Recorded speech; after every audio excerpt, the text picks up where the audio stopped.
আপনি কি জানেন যে কোমর ব্যথায় সাধারণত আমাদের শরীরের কোন স্ট্রাকচারগুলো রিলেটেড?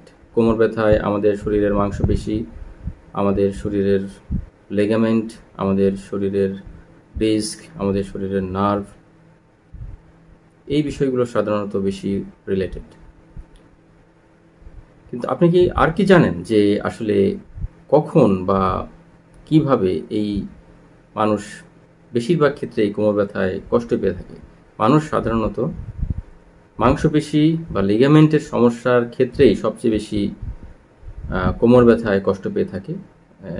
রিসার্চ বলে যে 80%-এরও বেশি ক্ষেত্রে মানুষ যে কোমর ব্যথায় আক্রান্ত হয় তার কারণ হচ্ছে এই মাংসপেশির সমস্যা বা লিগামেন্টের সমস্যা।